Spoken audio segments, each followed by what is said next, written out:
नमस्कार। मेरे प्यारे देशवासियों,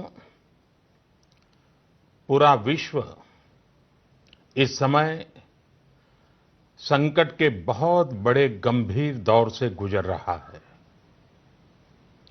आमतौर पर कभी जब कोई प्राकृतिक संकट आता है तो वो कुछ देशों या राज्यों तक ही सीमित रहता है, लेकिन इस बार ये संकट ऐसा है जिसने विश्व भर में पूरी मानव जाति को संकट में डाल दिया है। जब प्रथम विश्व युद्ध हुआ था, जब द्वितीय विश्व युद्ध हुआ था, तब भी इतने देश युद्ध से प्रभावित नहीं हुए थे जितने आज कोरोना की इस बीमारी से हैं। पिछले 2 महीने से हम निरंतर दुनिया भर से आ रहे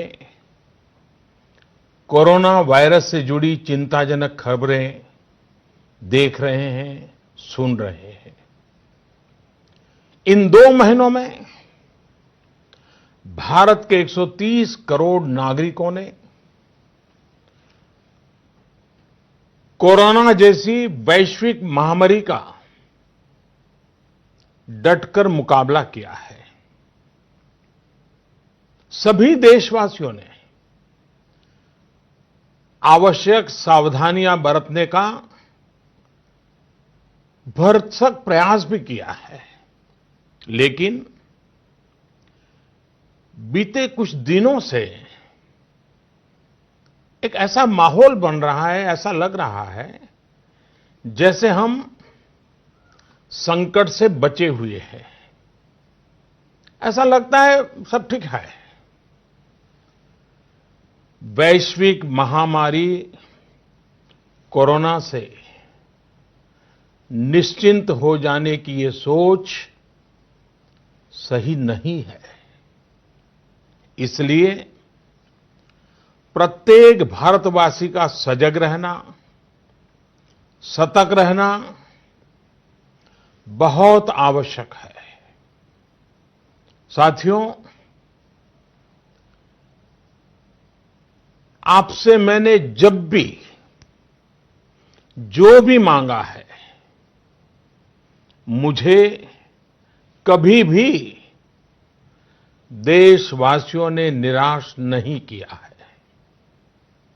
ये आपके आशीर्वाद की ताकत है कि हम सब मिल करके अपने निर्धारित लक्ष्यों की तरफ आगे बढ़ रहे हैं, प्रयास सफल भी होते हैं। आज मैं आप सभी देशवासियों से, 130 करोड़ देशवासियों से, आप सबसे कुछ मांगने आया हूं। मुझे आपके आने वाले कुछ सप्ताह चाहिए। आपका आने वाला कुछ समय चाहिए। मेरे प्यारे देशवासियों, अभी तक विज्ञान कोरोना महामारी से बचने के लिए कोई निश्चित उपाय नहीं सुझा सका है और न ही इसकी कोई वैक्सीन बन पाई है। ऐसी स्थिति में हर किसी की चिंता बढ़नी बहुत स्वाभाविक है। दुनिया के जिन देशों में कोरोना का वायरस और उसका प्रभाव ज्यादा देखा जा रहा है, वहां अध्ययन में एक और बात सामने आई है।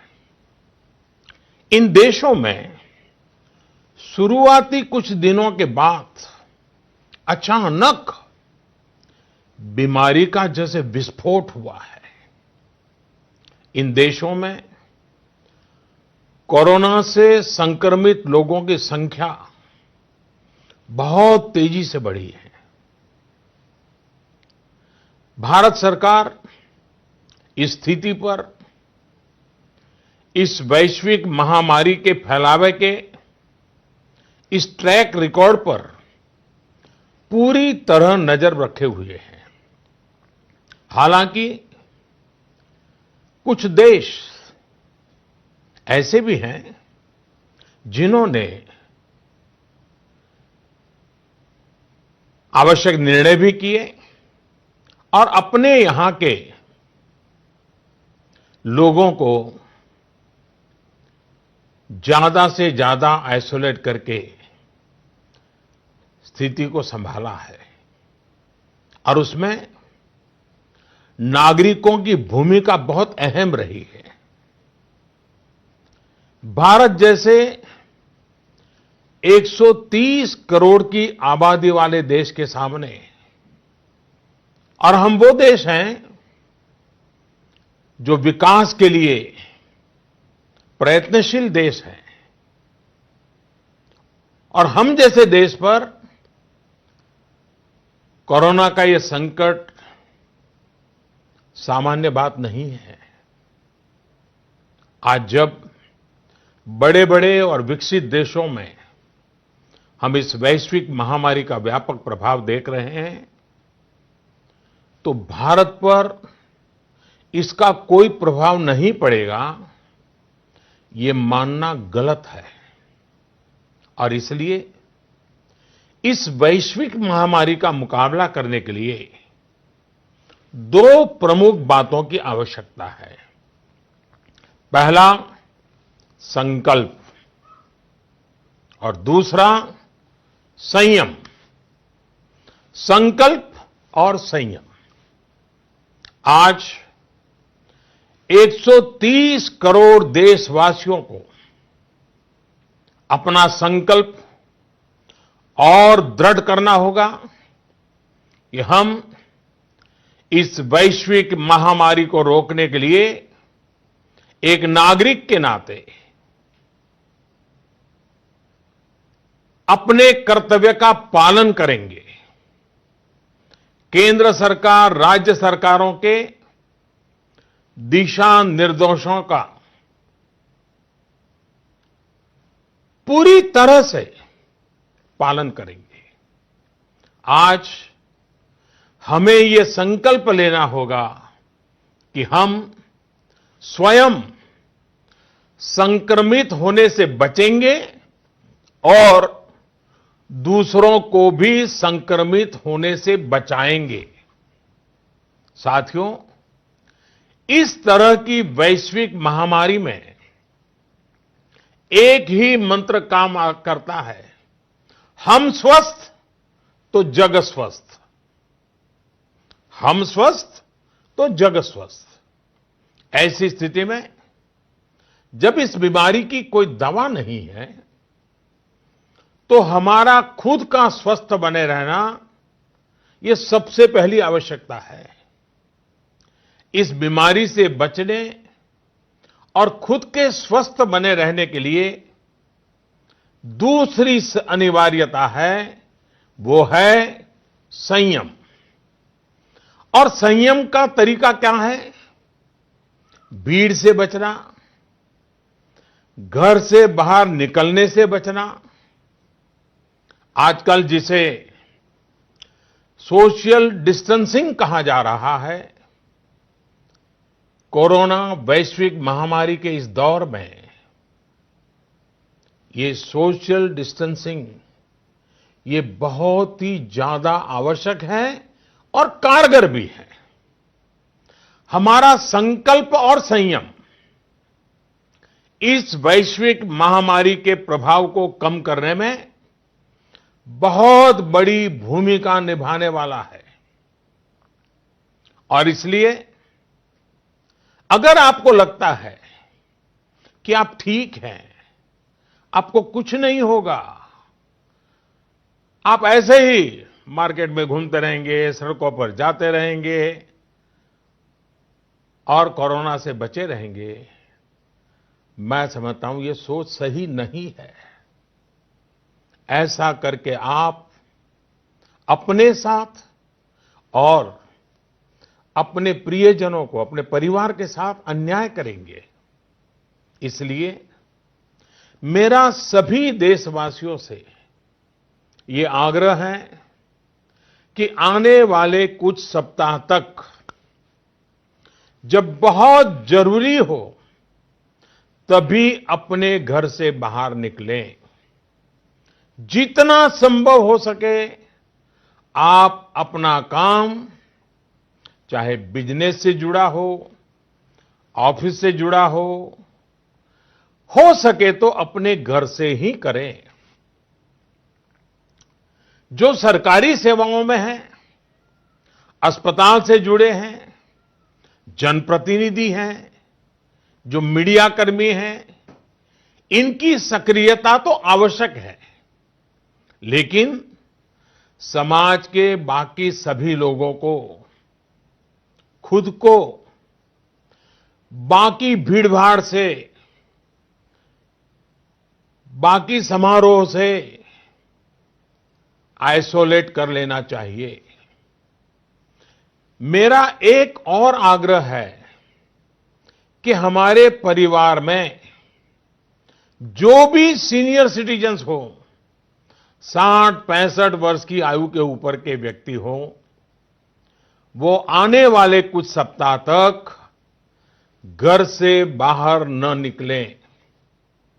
मैं फिर से आग्रह करता हूं, 60-65 से ऊपर की आयु वाले हमारे सभी परिवार के जन घर से बाहर न निकले। हो सकता है कि वर्तमान पीढ़ी पुरानी कुछ बातों से परिचित नहीं होगी, लेकिन मैं आपको बताना चाहता हूं, मैं जब छोटा था उस समय हम अनुभव करते थे। उस समय जब युद्ध की स्थिति होती थी तो गांव-गांव ब्लैकआउट किया जाता था। शीशे पर भी कागज लगा दिया जाता था, लाइट बंद रखी जाती थी, लोग रात भर चौकी करते थे और युद्ध न हो तो भी साल में 1-2 बार तो वहां के जो नगर पालिकाएं होती थी वो जागरूक होकर के ये ब्लैकआउट का ड्रिल भी करवाती थी। लोगों को आदत बनी रहे इसके लिए प्रयास करती थी। और इसलिए मैं आज प्रत्येक देशवासी से एक और समर्थन मांग रहा हूं। ये है जनता कर्फ्यू। जनता कर्फ्यू यानी जनता के लिए, जनता द्वारा खुद पर लगाया गया कर्फ्यू। इस रविवार यानी 2 दिन के बाद 22 मार्च रविवार को सुबह 7 बजे से रात 9 बजे तक सभी देशवासियों को जनता कर्फ्यू का पालन करना है। इस जनता कर्फ्यू के दरमियान कोई भी नागरिक घरों से बाहर न निकले, न सड़क पे जाए, न मोहल्ले में या सोसाइटी में इकट्ठे हो, अपने घरों में ही रहें। हां, जो आवश्यक सेवाओं से जुड़े हुए हैं उनको तो जाना ही पड़ेगा, क्योंकि उनका बहुत बड़ा दायित्व होता है। लेकिन एक नागरिक के नाते न हम जाए और हम देखने के लिए भी न जाएं। साथियों, 22 मार्च को हमारा ये प्रयास हमारे आत्मसंयम, देश हित में कर्तव्य पालन के संकल्प का एक मजबूत प्रतीक होगा। 22 मार्च को जनता कर्फ्यू की सफलता, इसके अनुभव हमें आने वाली चुनौतियों के लिए भी तैयार करेंगे। मैं देश की सभी राज्य सरकारों से भी आग्रह करूंगा कि वो जनता कर्फ्यू का पालन कराने का नेतृत्व करें। हमारे देश में कई संगठन हैं, एनसीसी हैं, एनएसएस हैं, कई युवा संगठन हैं, सिविल सोसाइटी है, खेलकूद के संगठन हैं, कई प्रकार के संगठन हैं, धार्मिक संगठन है, सामाजिक संगठन है, सबसे मैं अनुरोध करूंगा कि अभी से लेकर रविवार तक इस जनता कर्फ्यू का संदेश लोगों तक पहुंचाएं, लोगों को जागरूक करें। आप ये भी कर सकते हैं कि हर दिन 10 नए लोगों को फोन करके आप इस वैश्विक महामारी के संबंध में नागरिक को करने वाले काम, जनता कर्फ्यू की बात उनको समझाएं, उनको बताएं। मेरे प्यारे देशवासियों, ये जनता कर्फ्यू एक प्रकार से हमारे लिए, भारत के लिए एक कसौटी की तरह होगा। ये कोरोना जैसी वैश्विक महामारी के खिलाफ लड़ाई के लिए भारत कितना तैयार है, ये देखने और परखने का भी समय है। आपके इन प्रयासों के बीच जनता कर्फ्यू के दिन 22 मार्च को, रविवार को ही, मैं आपसे एक और सहयोग चाहता हूं। साथियों, पिछले 2 महीनों से लाखों लोग अस्पतालों में, एयरपोर्ट पर, दफ्तरों में, शहर की गलियों में दिन रात काम में जुटे हुए हैं। चाहे डॉक्टर हो, नर्सिस हो, हॉस्पिटल का स्टाफ हो, सफाई करने वाले हमारे भाई बहन हो, एयरलाइंस के कर्मचारी हो, सरकारी कर्मचारी हो, पुलिसकर्मी हो, मीडिया कर्मी हो, रेलवे, बस, ऑटो रिक्शा की सुविधा से जुड़े लोग हो, होम डिलीवरी करने वाले लोग हो, ये लोग अपनी परवाह न करते हुए दूसरों की सेवा में लगे हुए हैं। आज की परिस्थितियां देखें तो ये सेवाएं सामान्य नहीं कही जा सकती। आज खुद भी इनके संक्रमित होने का पूरा खतरा मोल लेते हैं। बावजूद इसके ये अपना कर्तव्य भी निभा रहे हैं, हर किसी की सेवा करने का प्रयास कर रहे हैं। ये अपने आप में राष्ट्र रक्षक की तरह कोरोना महामारी और हमारे बीच में एक शक्ति बनकर के खड़े हैं। देश ऐसे सब छोटे बड़े व्यक्तियों का, संगठनों का कृतज्ञ है। मैं चाहता हूं कि 22 मार्च रविवार के दिन हम ऐसे सभी लोगों को धन्यवाद अर्पित करें, और धन्यवाद अर्पित करने का तरीका भी देश के एक एक व्यक्ति को जोड़ सकता है। रविवार को, यानी जनता कर्फ्यू के दिन शाम को ठीक 5 बजे हम अपने घर के दरवाजे पर खड़े होकर या बालकनी में या खिड़कियों के सामने खड़े होकर 5 मिनट तक, रविवार को शाम को 5 बजे 5 मिनट तक ऐसे लोगों का आभार व्यक्त करें। और आभार कैसे व्यक्त करेंगे? ताली बजा करके, थाली बजा करके, घंटी बजा करके, हम उनके प्रति अपनी कृतज्ञता व्यक्त करें, उनका हौसला बढ़ाएं, उनको सैल्यूट करें।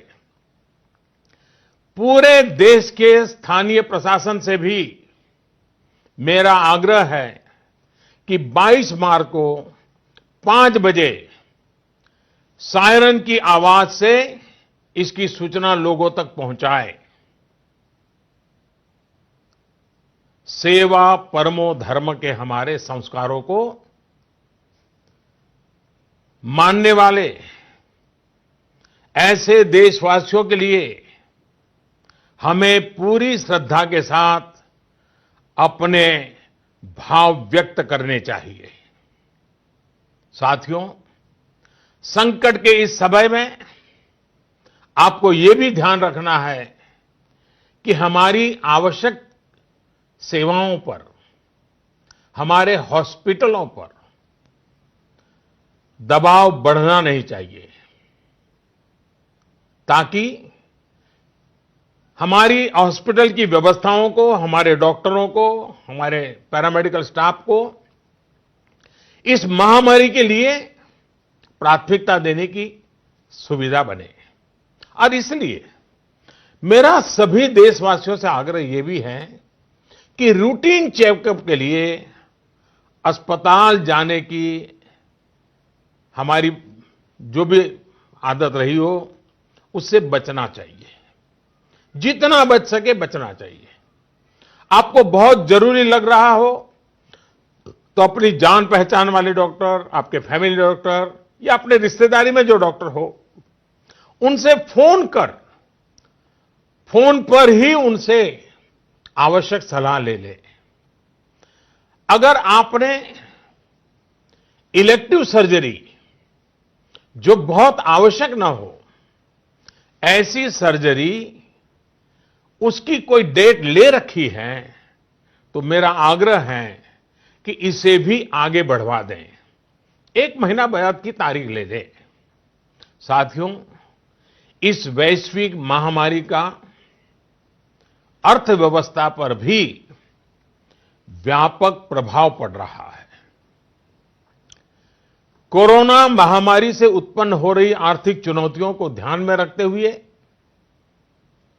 सरकार ने, भारत सरकार के वित्त मंत्री के नेतृत्व में, फाइनेंस मिनिस्टर के नेतृत्व में सरकार ने एक कोविड-19 इकोनॉमिक रिस्पांस टास्क फोर्स, इसके गठन का फैसला लिया है।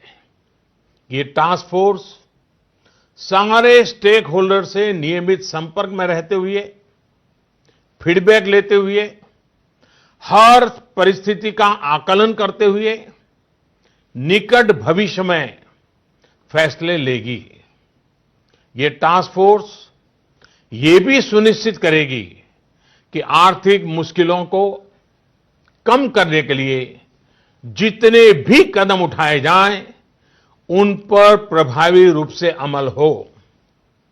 निश्चित तौर पर ये महामारी ने देश के मध्यम वर्ग, निम्न मध्यम वर्ग और गरीब के आर्थिक हितों को भी गहरी क्षति पहुंचा दी है।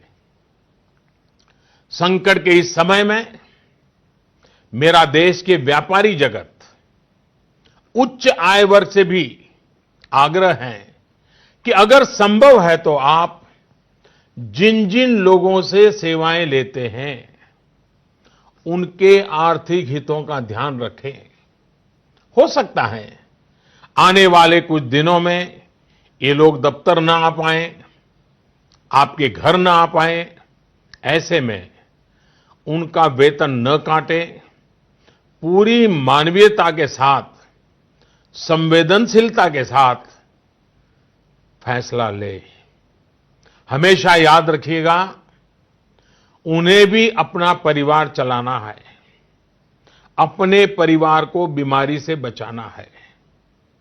मैं देशवासियों को इस बात के लिए भी आश्वस्त करता हूं कि देश में दूध, खाने पीने का सामान, दवाइयां, जीवन के लिए जरूरी ऐसी आवश्यक चीजों की कमी ना हो, इसके लिए तमाम कदम उठाए जा रहे हैं।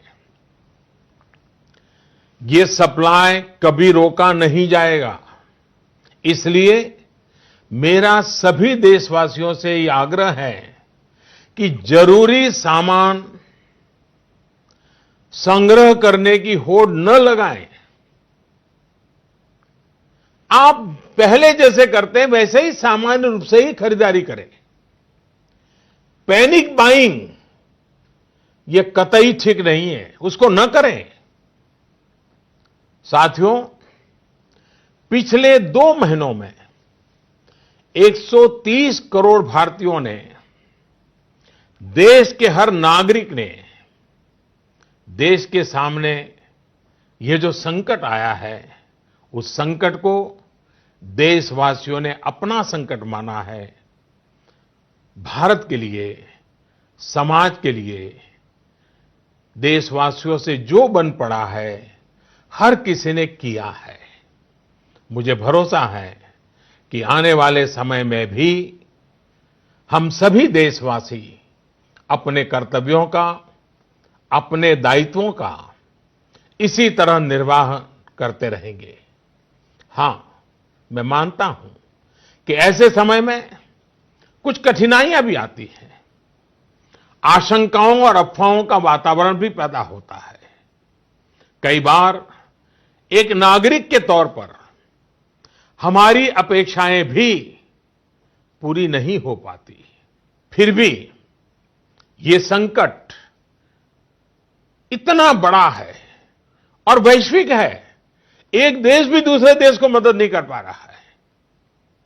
ऐसी स्थिति में सारे देशवासियों को इन दिक्कतों के बीच दृढ़ संकल्प के साथ इन कठिनाइयों का मुकाबला करने की भी आवश्यकता है। साथियों, हमें अभी अपना सारा सामर्थ्य खुद को बचाने के लिए, कोरोना से बचने के लिए ही प्राथमिकता देनी है।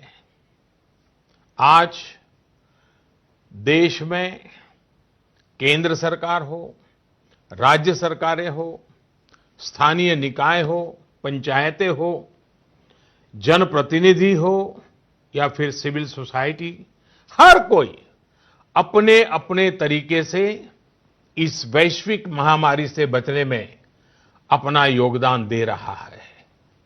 आपको भी अपना पूरा योगदान देना है। यह आवश्यक है कि वैश्विक महामारी के इस वातावरण में मानव जाति विजयी हो, भारत विजयी हो। मेरे प्यारे देशवासियों, कुछ दिन में नवरात्रि का पर्व आ रहा है। ये शक्ति उपासना का पर्व है। भारत पूरी शक्ति के साथ आगे बढ़े, इस संकल्प को लेकर के आवश्यक संयम का पालन करते हुए आओ हम भी बचें, देश भी बचाएं, जग को भी बचाएं। फिर एक बार मैं आग्रह करूंगा, जनता कर्फ्यू के लिए मैं आग्रह करूंगा, सेवा करने वालों का धन्यवाद करने के लिए आपका भी बहुत बहुत धन्यवाद। नमस्कार। मेरे प्यारे देशवासियों, पूरा विश्व इस समय संकट के बहुत बड़े गंभीर दौर से गुजर रहा है। आमतौर पर कभी जब कोई प्राकृतिक संकट आता है तो वो कुछ देशों या राज्यों तक ही सीमित रहता है। लेकिन इस बार ये संकट ऐसा है जिसने विश्व भर में पूरी मानव जाति को संकट में डाल दिया है। जब प्रथम विश्व युद्ध हुआ था, जब द्वितीय विश्व युद्ध हुआ था, तब भी इतने देश युद्ध से प्रभावित नहीं हुए थे जितने आज कोरोना की इस बीमारी से हैं, पिछले 2 महीने से